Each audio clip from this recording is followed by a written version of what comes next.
Et avec nous sur le plateau, le journaliste de CGTN, Zhang Shanhui. Bonjour Shanhui. Bonjour, et vous avez fait un reportage sur le cas Aurélie Dupont et ses amis qui ont tourné jusqu'au 12 janvier dans plusieurs villes en Chine. Oui, effectivement, c'est d'une tournée, c'est la première aussi pour ce groupe-là, parce qu'en fait, normalement, eux, ils travaillent tout seuls, chacun à leur côté. Et donc, en fait, cette fois-ci, c'est vraiment la première fois pour eux de venir en Chine ensemble et puis de faire une tournée en Chine. Donc, ils vont aller dans 4 villes. Donc, déjà, à Beijing, c'est passé, et puis ils vont aller à Guangzhou, à Foshan, et puis à Quanzhou. Ce sont vraiment les 3 villes dans le sud de la Chine.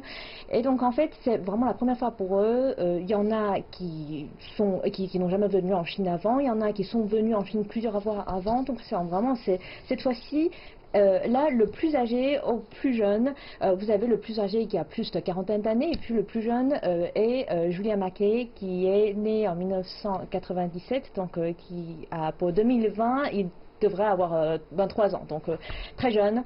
Et après, vous avez aussi cette fois-ci, donc pourquoi Aurélie Dupont et ses amis, vraiment cette fois-ci, Aurélie Dupont a été mise à l'honneur, ancienne danseuse étoile de l'Opéra de Paris, et puis aujourd'hui, elle est directrice de la danse de palais à l'Opéra national de Paris, donc vraiment, elle est en charge de je pense que plus de 150 danseurs à l'Opéra de Paris.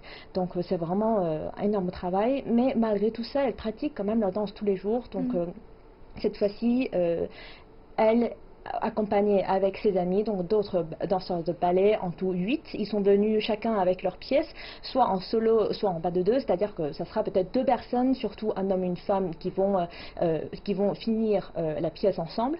Donc cette fois-ci, vraiment, c'est la première fois pour eux, et je pense que eux, pour la plupart d'entre eux, c'est vraiment une découverte aussi de la Chine, et puis des villes chinoises, et après aussi de voir un peu, de réagir un peu avec les fans, avec les spectateurs qui sont venus les voir en Chine.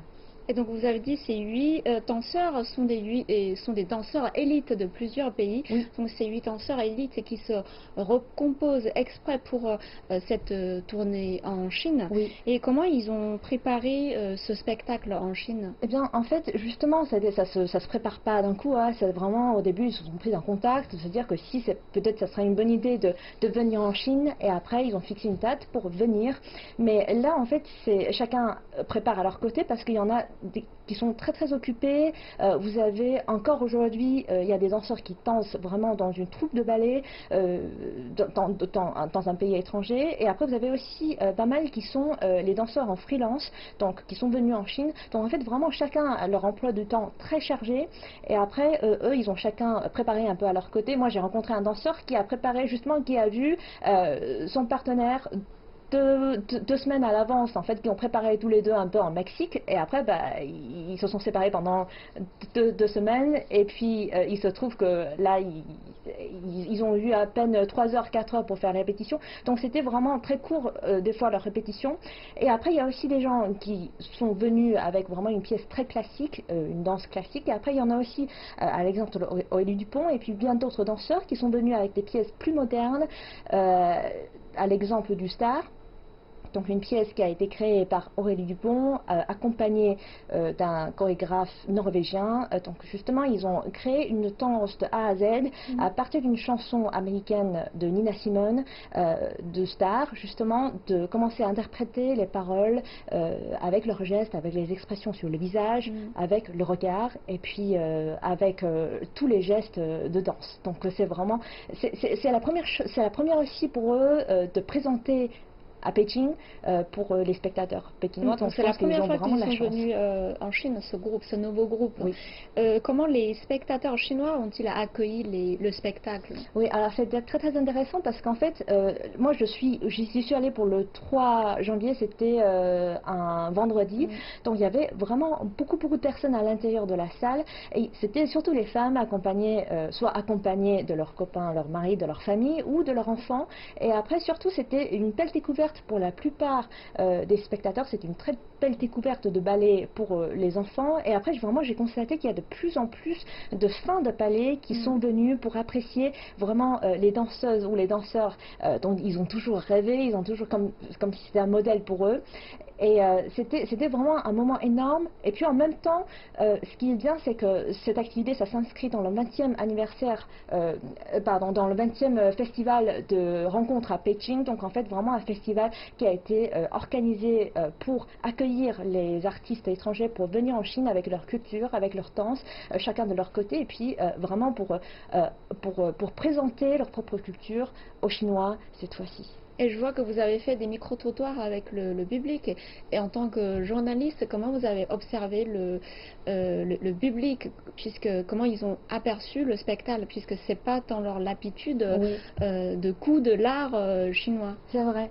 Ils ont beaucoup aimé et il y en a vraiment, c'est-à-dire qu'il y en a qui m'ont dit ah, le ballet peut-être que la danseuse ou le danseur n'était pas la plus belle du monde, mais peut-être sa façon de faire n'était pas parfaite non plus, mais vraiment l'ensemble c'est la beauté, c'est de l'art.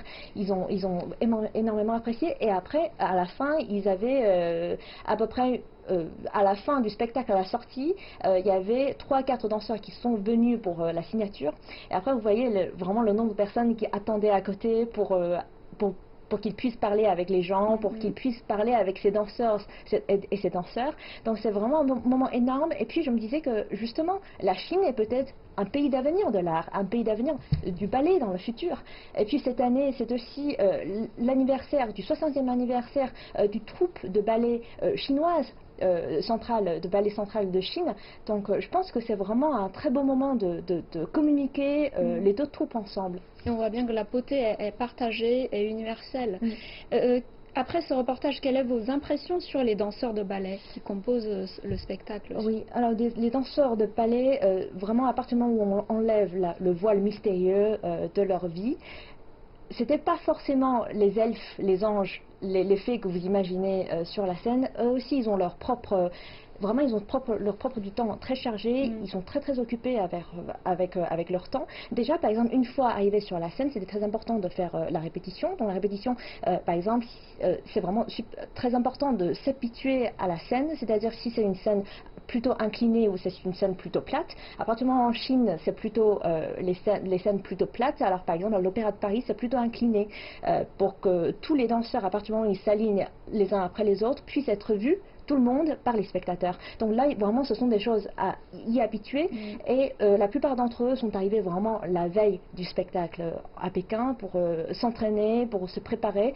Il y a le problème de décalage horaire, il y a le problème vraiment de s'entraîner ensemble, de créer quelque chose ensemble, de répétition, de ces tirs. Et après, il y a aussi, par exemple, Sébastien Vinet, un danseur qui est aussi venu cette fois-ci dans le spectacle.